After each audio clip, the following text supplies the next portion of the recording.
and I'll never back down. In the middle of the ring is where I lay the smack down. Against all odds, I will always prevail. So when you step to me, it's like hell in a cell. Yo! Alright guys, Delzinski here. It's Wednesday, it's We Talk Wednesday, and as always, I'm joined by that Professor Weeds. You alright, mate? How's it going? How's your week been? It's been a very productive week. It's been very wrestling orientated. I mean, we've had Battleground, we've had a huge Monday Night Raw, and we had the return of the Beast Incarnate, Brock Lesnar. Are you all right? Do you need to recover? Sound like you've given your throat quite an exercise then. I did, but I'm fine now. No pulled muscles. Not a single one. Excellent. So what have we got in store today? Well, we've got Battleground. We've got your weekly special Raw Roundup. Yes, 60 seconds. And that's all you've got. I mean, last week I think you did it in 1:10. So can you better yourself this week? And yes, do it in 60? I'm streamlining it. The bell has been ditched. What? Yeah, the little girl came and took it back for her bike. But we'll gloss over that. So the bell is gone, confiscated, destroyed. Whatever may have happened to it, it will remain a We Talk mystery. So yeah, the Weeds Raw Roundup will be there. Got five points I'm going to cover this week. 5 main talking points for me. 5 points. Yeah, I'm taking my Cena-esque 5-knuckle shuffle and bringing it to We Talk. Can I ask you a question? Of course. Did the little girl bitch slap you like Stephanie McMahon bitch slapped Brie this week on Raw? Oh, Brie Bella, a.k.a. her sister's got the nipple slip again. What is wrong with those Bellas and those outfits they wear? They can't stay in them. You complaining? I'm not complaining. Pour out my Sky Plus with it. No, but yeah, I would have to say the bitch slap I got from the little girl was probably just as epic as the one Stephanie McMahon handed out on Raw. However, I did not ask for the little girl to be carted off to jail after it. Should have. I'm bigger than that. That's pretty good segment, to be perfectly honest. Not you with the little girl and being beaten up. Didn't see it. Yeah, I mean, so obviously we've got your 60 seconds and I hope you can do it. I have the stopwatch at the ready. Well, I have no belt. I will need the stopwatch this week. As Triple H used to say, it's locked, cocked and ready to unload. Was that a reference to X-Pac or...? Could have been when he was dating China. I don't know. Maybe, you know. Who knows what they got up to. Don't Google that. I've tried. It's dangerous. And last but not least, well, I mentioned it earlier. It was indeed the epic return of the Beast Incarnate, and I'm going to have to say it again, Brock Lesnar. Bork is back, isn't he? Bork is back. Mr. Cushney will be very happy. Oh, he will. He'll be marking out big time. I mean, it feels like you have to say it that way now. Heyman has sort of engraved that in me to talk and put over Brock like that. It was great. I think you had the whole of Tampa Bay doing exactly the same impression on Monday night at the end of Raw. And did we make a decision? Have we got a We Talk special we're gonna get out this week? Is it the WWE 2K15 chat that we were gonna have, or are we gonna go for the quitter, the miserable git, my favorite wrestler, CM Punk? I'm a fan. I've made that clear many times. Well, we're going to go with the CM Punk one because I think it's your only chance to cover it, really, to be honest, because he's quit, he's took his ball and he's gone home. And I think with WWE 2K15, we still will do this one. And guys, let us know by the comments box below that you definitely want us to do that talk. But we've got plenty of time for that. The game is coming out in October. So, I mean, there's going to be more information. I think we've got a roster reveal in August. So, I mean, yeah, we've got plenty of time to talk about that. But currently, I think we should talk about the best quitter in the world, CM CM Punk. Something to look forward to. So, Battleground, mate, what did you make of it? I thought it was very good. I actually really enjoyed the pay-per-view. I don't know about you, and I don't know about what lots of other people have been saying, because it was quite a mixed bag from the reaction. I mean, some people were like, "Oh, this was rubbish," and some people were like, "It was pretty good." And I thought it was a good pay-per-view. I didn't think it was special. I didn't think it was amazing, albeit there was some kind of dodgy results. I mean, I didn't expect some of the results that we got. Ones that I'll probably point out, obviously, the Usos went over. Really thought there'd be a title exchange or change there. And Jericho going over, a little bit odd. And the one for me, because I didn't even involve him in my simulation, was The Miz. How could you forget The Miz with that face? I put Van Damme in it instead. Well, wasn't it going to be a 20-man battle royal? I can only get 6 people in a WWE ring in 2K15. I was going to say, I think it only ended up being a 19-man battle royal anyway. I think they lost someone. Van Damme. He wasn't there. Where was Van Damme? 420. He was stoned somewhere, was he? he didn't turn up. Well, they were saying he had some sort of virus, some flu, so he wasn't well. He's had that virus many a time. It's the one where he can't see anything. He was off trying to find Cheetos somewhere. He's in a 7-Eleven outside in the car park. It's like, come on, I've got to get to Battleground. Hurry up. Give me those munchies. He wasn't there. So obviously, I was going to, like you just said, the Wyatts did not have a very good night, did they? They didn't, but I would say the Wyatts versus the Usos was probably one of the best matches on the card. It's one of the longest matches on the card, being a 2 out of 3 falls match. It was very long, but it was good, and the crowd was so into it. I mean, the crowd was super over for this match, and I think they were a little bit disappointed that the Wyatts, Eric Rowan and Luke Harper, didn't get the victory. No, I think talking about it last week, expected the Wyatts. Maybe this was where they were going to come over. The Usos, they haven't had the belts too long, but we thought maybe they would be dropping them, give the Wyatt family some gold, which they have sorely been lacking, I think, in the last year or so. We kind of both thought that Chris Jericho might come out on top over Brie. Basically, I would imagine because his last appearance was a loss to Fandango, and considering Layla and Summer Rae can beat the piss out of Fandango at the moment, we kind of thought Jericho might go over.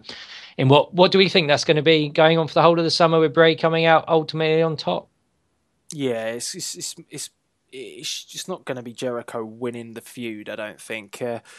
But it will be the same as it's always been. It will be the same old scenario. This is played out a lot like every other scenario that the Wyatts have been in. The Wyatts taking some sort of problem with the fact that Jericho said he was the saviour with John Cena. It was because he was, the face of the WWE. He portrays himself as, the leader of the WWE. They didn't like that. Daniel Bryan, the Yes Movement, they didn't like that. And every time it's the same thing. And ultimately the Wyatts come out of it either a winner or a loser, but it never comes to anything else, and they just move on from feud to feud without really achieving anything. Well, it's like they forget it ever happened. I know we talked outside about this, outside of We Talk. What do you make of the promos? Myself with Bray Wyatt, I'm getting a little bit fed up with them. I don't mind them still.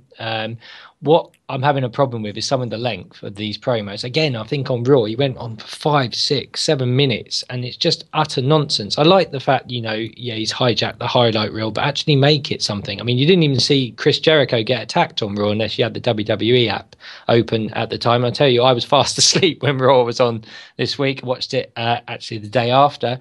But yeah, I don't know. What do you think about Wyatt and his promos? I still like them. I don't think the character's running flat, but I think some of them are a little bit too long, and it's too much of the same stuff again and again and again. Yeah, damn that pesky WWE app. That's been a thorn in many of our sides. I mean, the amount of stuff they shift through it. But if they're not trying to sell me the network, they're trying to put the bloody app down my throat the whole time. I just tuned in, I swear, to watch wrestling. That was it. I don't need promos that go on for millions of hours. I do like some promos, but some of them You kind of think, what are they trying to achieve here? So that's the only problem I've got with the Wyatt family at the moment. I still like it. I like the entrance. The entrance is one of the best things I've seen in the WWE for a long time, and there seems to be thousands of camera phones every week. There's loads more than there was the week before. But they're promoting that, aren't they? I was reading up on this. They are, as people, there's signs now that when Bray Wyatt makes his entrance to get out your camera phone. Make a phone call.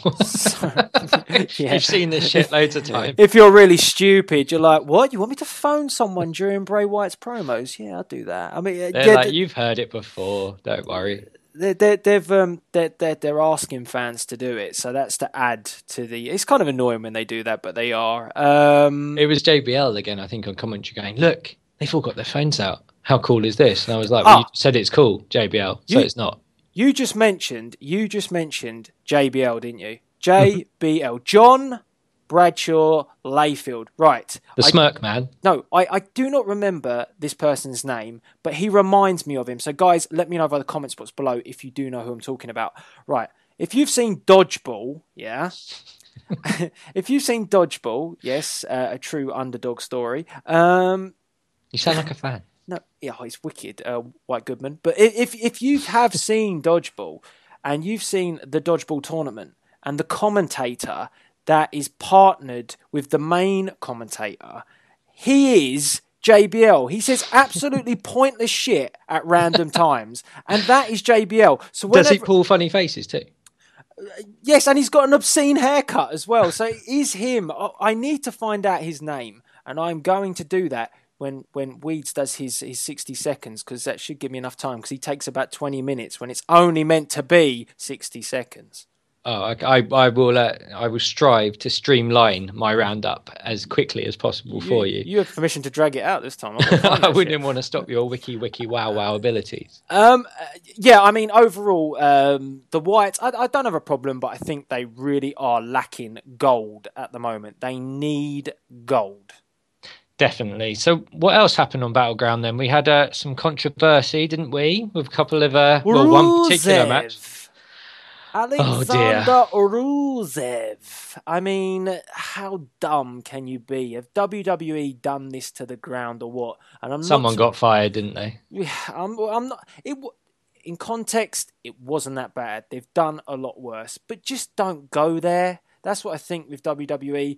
If you know something's, I mean, like what's going on at the moment with the Russians, I mean, all the Vladimir, all the Putin stuff, it's just stay away from mentioning those things. It's okay to be, make Rusev be this hardcore Russian fanatic and Lana telling him what to do, but just stay away from current issues that are going on. Remember Muhammad Hassan and how that went. I remember Sergeant Slaughter back in 91. Yes. He suddenly got General Adnan next to him, and he's an Iraqi sympathizer. It's like you say, I know Vince does like He's to... Vince. He is Vince. He likes to skirt, doesn't he? Those controversial issues.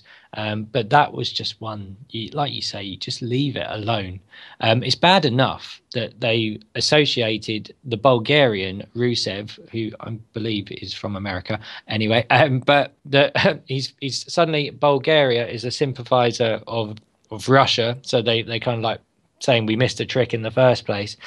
And then whoever told her to say it, like you say, oh my God, please don't go there. It's just too much going on with the Ukraine, the airlines, the whole lot at the moment. It's just do not touch that subject. Just continue with the pro-Russia thing. In the words of Booker T, tell me you did not just say that. That is it. Exactly. Even Zeb had his head down. Like I said, when you watch it back, what she said was really not that bad, but you just don't go there. Yeah, I'm sure she didn't mean it. I'm pretty sure. Not obviously, I don't know her or anything like that, but I'm sure she didn't say it. No, of course I want to.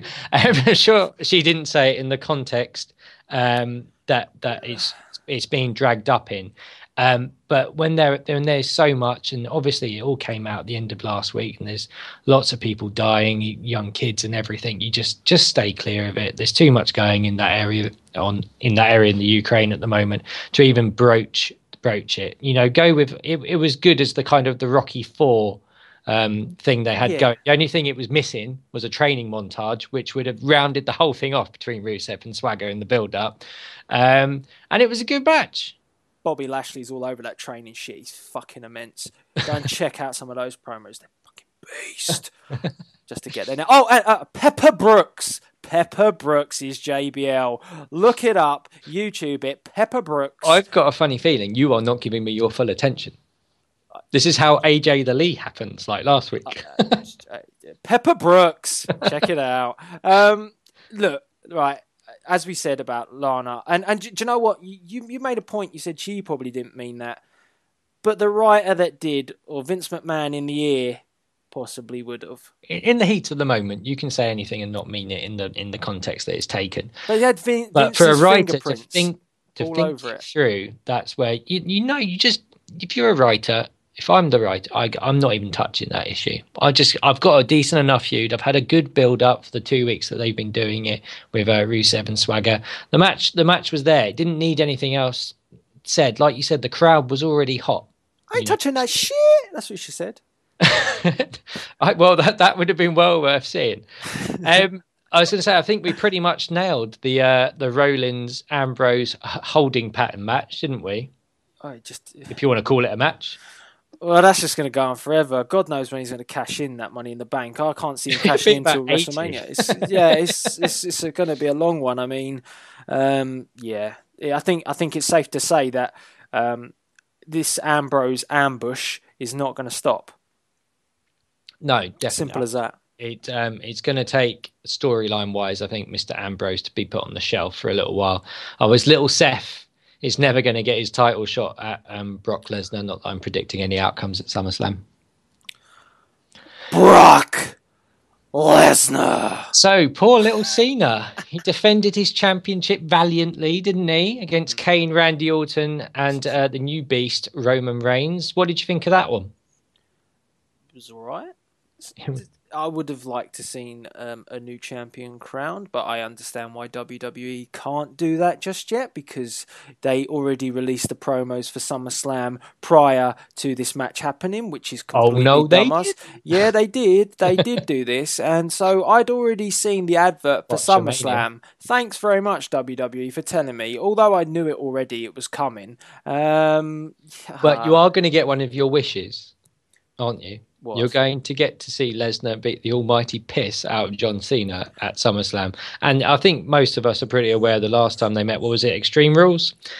Cena didn't come. He might have won, but he didn't win. And he shouldn't have won. Yes. And I think this is where the favour, as it were, will being returned. So hopefully, touch wood, we will be seeing Mr. Lesnar a bit more regularly, because he seems like he's a bit recluse most of the time.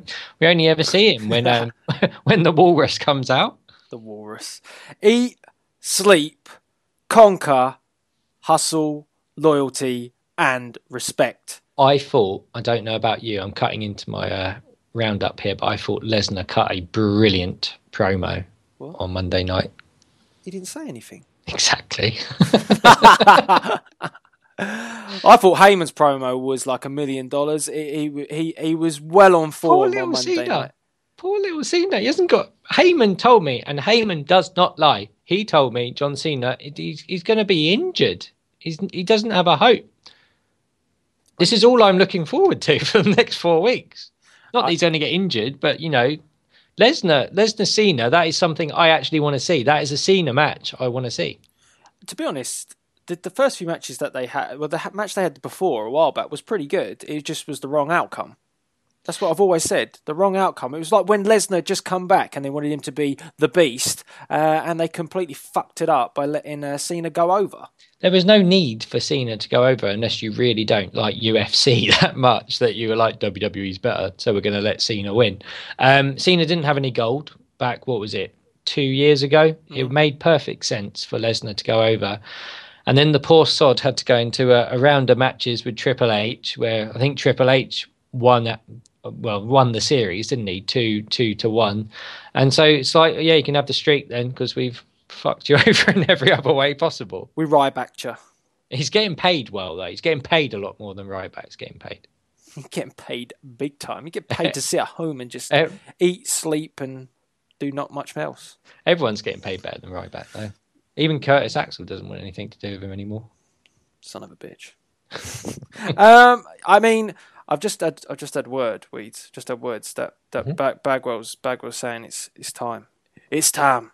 It's time. It's time. It's time for the 60 seconds. It's time for the 60 seconds to go, baby. Oh my God! You just Dusty Rhodes me.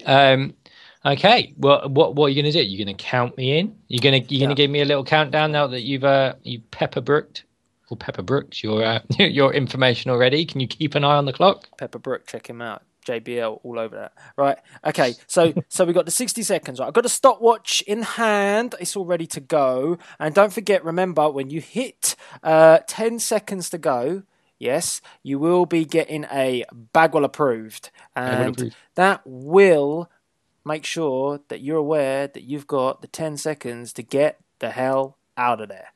I'm ready. Okay, so I'm going to count you in. 3, 2. Hang on. I'm ready. No, seriously, this time I'm ready. You can start counting. Right now.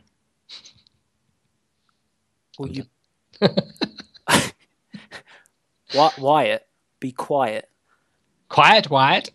3, 2, 1. Go!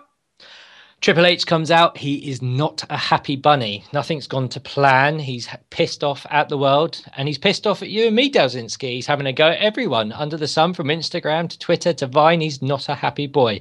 Out comes Reigns, Kane, and Orton. Bit of a scramble, impromptu handicap match, which Reigns came out on top, and it looks like we're building towards an Orton-Reigns match at SummerSlam. Next up, Bella and Steph. Now, another Bella boob botch this week. Yes. Nikki Bella got her ass handed to her by Alicia Fox, which is never good. And we're actually building a decent angle here towards SummerSlam, which is probably, it's got more of an angle than Daniel Bryan and Triple H ever had. AJ and Paige. Paige has finally turned. She is still screaming at the top of her lungs. She's pulled her head, not very happy. Ziggler and The Miz, best match on the night, and Lesnar is back. Oh my God. Stop that clock. You did it in 58 seconds, Wade. If you were impressed by speed, you are going to love me, mate. What the hell is that in reference to? I have no idea. Take it however you want. Ladies, you've heard it here first. Bagwell, you heard it here first. Bagwell approved. Weed's World is Bagwell approved. If you need speed, he's in there. In and out, in and out. I'm not, mate. I'm gone in 60 seconds. He's gone in 60 seconds. He's like Nicolas Cage. Vinnie Jones. He didn't say very much either. He's like Brock Lesnar. Exactly. 58 seconds. So I think with that in mind, surely next week we have to drop the time limit down to 40 seconds, and you could then be called the 40-second man.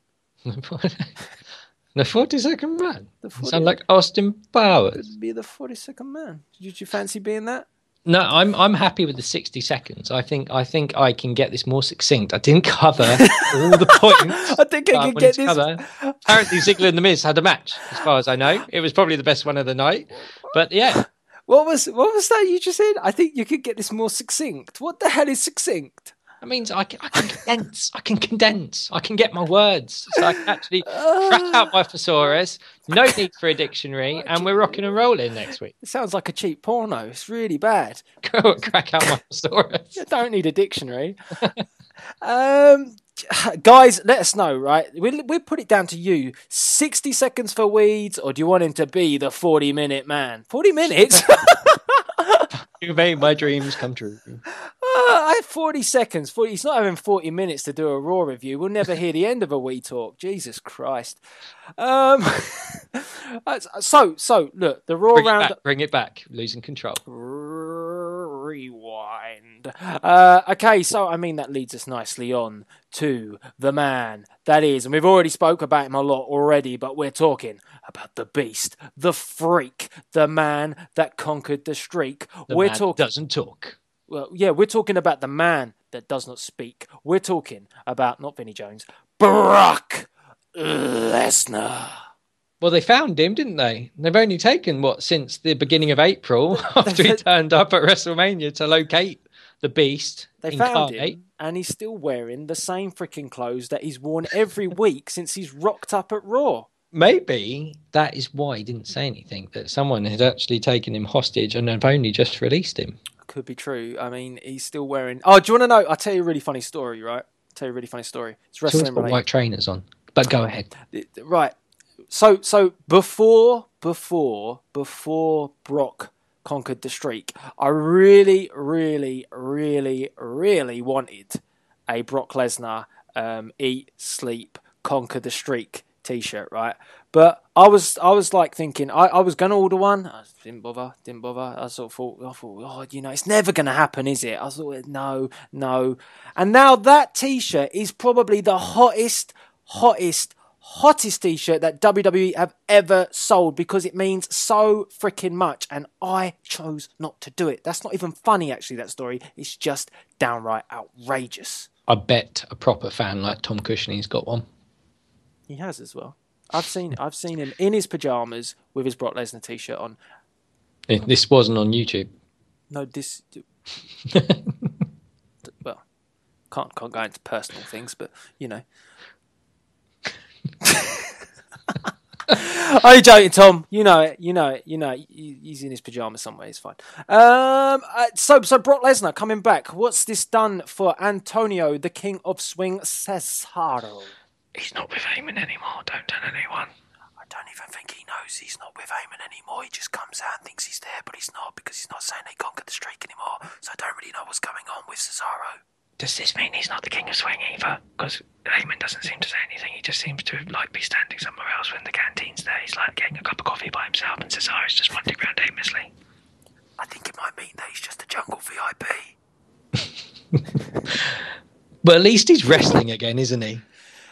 Well, yeah, at least he is wrestling again. I mean, that's one bonus. But I mean, has it? When I was watching Battleground, just to sort of flip back, you know how we do. Jack Swagger has gone on leaps and bounds, and Cesaro has gone full on backwards. Who would have thunk it? It's kind of amazing how much of a turnaround. I mean, watching the Swagger feud against Rusev, I was like, this is awesome. This is really good. I know he was saying it was controversial only because of stupid comments, but really great feud building there. And then Cesaro, what's he got? He's got sirens. Just imagine what we would have got there, a proper Swagger Cesaro feud. That's where we should have gone. Why? Who in God's name decided to put him with bloody Heyman? I thought change the music. He didn't need a mouthpiece. I thought.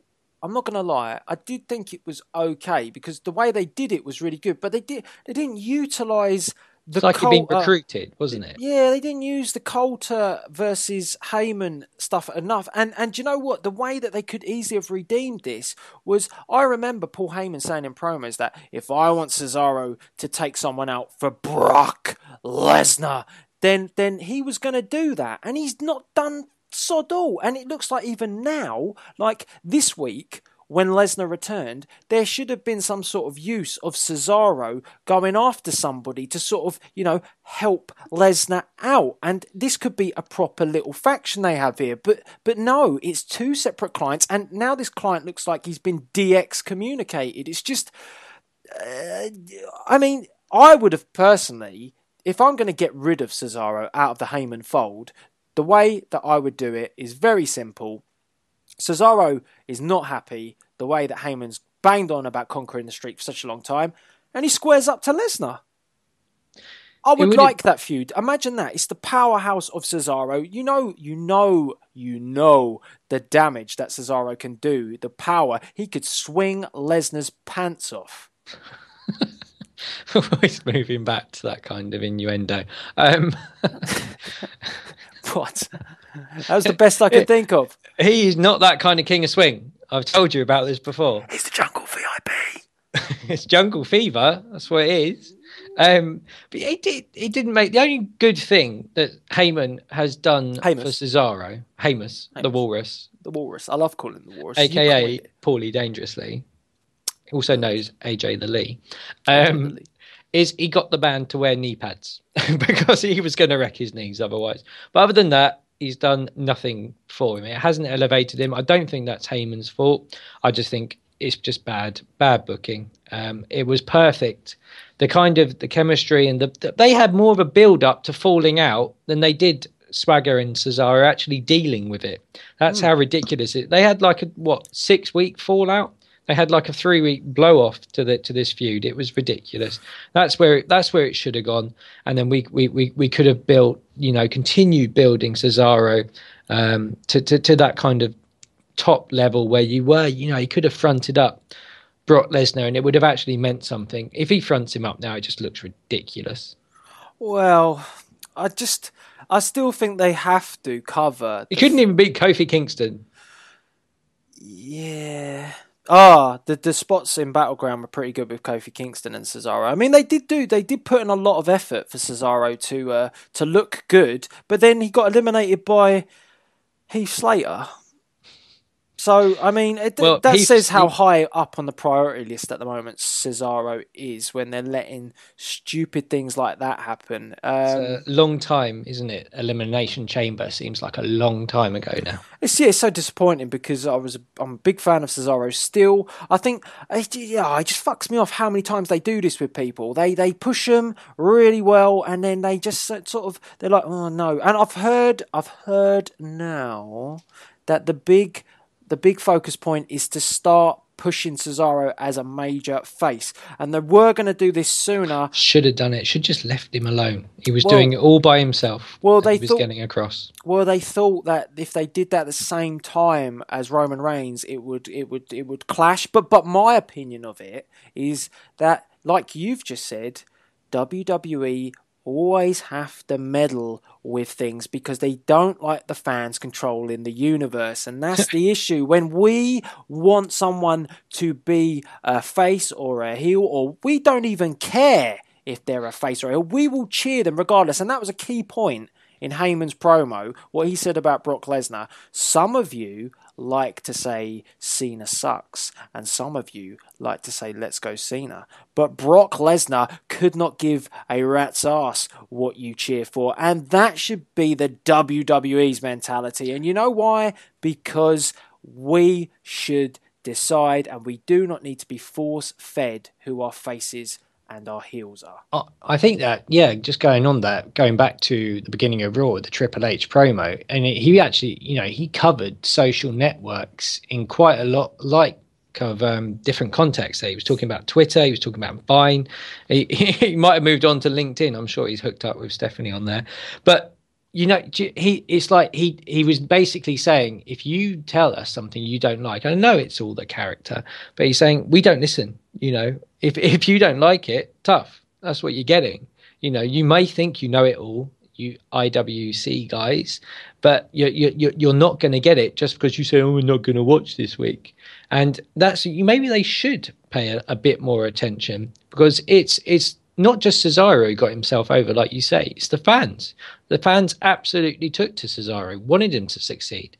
Same thing with Punk back a few years ago. It was the fans. The fans they're the ones that cheered him at the first Survivor Series he came out. He was the one. He was getting as loud a cheers as DX were that night, if I remember rightly.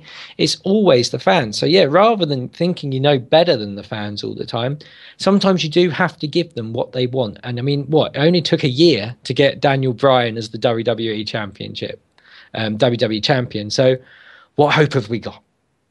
Well, that's exactly it, and I think you've nailed it on the head there. It's always like they want to give us the two fingers or give us the suck it. You're not gonna get what you want, and we know best. And sometimes they've screwed us already with Lesnar in the street this year. No one was expecting that, and I don't care if anyone says they were. No one was expecting that. Well, I think a lot of people maybe thought that when they were saying it was going to be Plan C, and it related to Paul Heyman, that possibly it could mean the return of the greatest quitter in the world. Who's Stone Cold Steve Austin? No, CM Punk. I know we're going to do a We Talk on this, but I still believe that CM Punk's departure from the WWE is a lot worse than Stone Cold Steve Austin's. It is. I think, you said we're going to cover it later this week, but burnout, he should have, I think, as we've said before, he should have taken the time off after 29 when he fought Taker. He only took a month. He should have taken a lot more. And I reckon if he had, then we'd still have CM Punk in the WWE now. Yeah, I get that he's an artist and he was pissed off with the storylines, but that can't be all. I think he had a lot more. I think he was a lot more banged up than any of us thought he was. But to disappear like he did after, what was it, nearly an hour in the Rumble? It's I don't care, and I know there's a lot of people out there who said, CM Punk doesn't know the fans anything. It's the fans that put him there for me at the end of the day. Yeah, I don't want him to be injured, and if that was the case, he could have just said, I'm banged up, I'm going to take some time off, but he didn't do that. He chose to say nothing. Nah, he was too busy banging AJ Lee.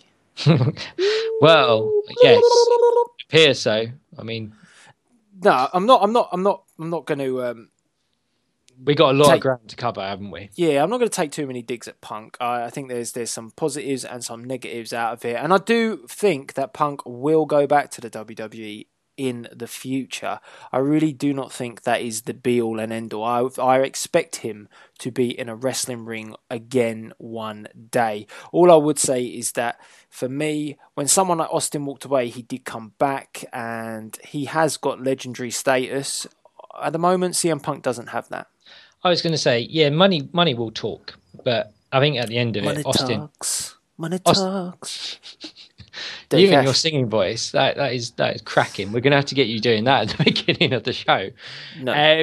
But I think Austin admitted he's wrong, and for me, it doesn't matter if CM Punk did have a legitimate beef with the WWE. It doesn't matter. At the end of the day, he I know we joke and we say he quit. But he did, and that is, and then he can be injured, like we said. But I think he does owe it to the fans a little bit. You can't. Maybe he doesn't think he does, and I think that is the general consensus, is that he doesn't think he does. But it would have been nice, to say, look, I'm banged up, guys. That's me done for a while, and then come back. I wouldn't even mind if it was part time. I don't think he's earned that part time status yet, but it would have been good. He could back at some point. He quit louder than Mankind did at the Royal Rumble. Remember that? I do remember that. Was that the one? I quit! I quit! It was like ridiculous the way that they did that. Was that when Rocky was wearing the weird kind of all-in-one suit? Yeah, but he was even pulling that off, though, wasn't he? Why did they do that? That was a microphone soundbite, wasn't it? That was not Mick Foley saying that. Why did they do that? Because Vince is an evil genius that can even have his own audio team splice together footage to make it appear like poor old Mad Mick didn't know what was going on after he... But was that the Rumble where he took about 25 shots in front of his kids, and you had, I think it's Dewey, who's his little boy, absolutely in tears. That was horrific, that Rumble. It's a brilliant Royal Rumble. Come on, man. It was the greatest chair shots ever. I missed those sort of chair shots. Best chair shot. No, best chair shot of all time. Delzinski likes concussion, don't you? Look, best chair shot of all time. Let us know your best chair shot of all time in the comments box below. Mine is The Rock against Ken Shamrock. Whoopah! Took his head off. It's an amazing chair shot. What's yours, Weeds? Do you remember the old blue chairs that never used to give? We're not talking about a DFS sale here. We're talking about chair shots. I can't remember who it is, but I remember one guy. It might have been even one of the black ones. I think it was like Taker who took this shot, but it wasn't like one of the loudest chair shots. But when one has hurt, and you can tell it's hurt, they cut to the guy, and it's like a can opener, taken half his forehead off. Oh, it's minging. Yeah, I think that's a good one. I think comments box below. What best chair shots is your favourite chair shot of all time? Head, back, wherever. Let us know by the comments box below. I mean, I think that almost rounds up this week's We Talk. As per usual, we've got the regular Bagwell approved. So let's do some shout outs. So the first one that we have got, it's BZ Gamer 1147. Thank you very much for letting me know via Twitter. You are most definitely Bagwell approved. We've got WWE Dylan S. You are Bagwell approved. And it seems like a lot of people now want to become Bagwell approved. Last but not least was someone that's got a very optimistic name. It's Punk_return. Now, I don't think that's going to happen, but don't you worry, because you are still Bagwell approved. We need t-shirts. We could have t-shirts. Do you want t-shirts, people? Do you want t-shirts? Do you want Bagwell approved t-shirts? Let me know. I could whip up some designs. I may even have whipped up some designs. So, yeah, let us know. Let us know if you're game for some Bagwell approved t-shirts. I mean, we might even give some away at some point. If you do want to be Bagwell approved, then all you have to do is put the hashtag Bagwell approved and tweet me at Delzinski with your name. It can be your Twitter name, it can be your real name, it can be your wrestling name, it can be the name that your girlfriend calls you at the weekend, it can be the name that Weeds calls you at the weekend. I don't know. It can be any name that you like, but you will be Bagwell approved. Well, on that note of you offering my services at the weekend again, until we do the CM Punk We Talk special later on this week, that's me, and I'll see you next time, guys. Yes, we are signing out. All that's left to be said from me is don't forget that this Saturday it is the Fam Royal Rumble. A link in the description box below. Yours truly, Dashin Delzinski, is bidding for a place to win the Royal Rumble and go on to Famiversary and be crowned the world champion. You can do it. I can do it. I can do it. Follow me on Twitter for more updates on that and much, much more. All that's left to be said from another We Talk. We's just say goodbye one more time. Bye-bye. And I am saying bye too, as this is another We Talk staying Bagwell approved and signing out.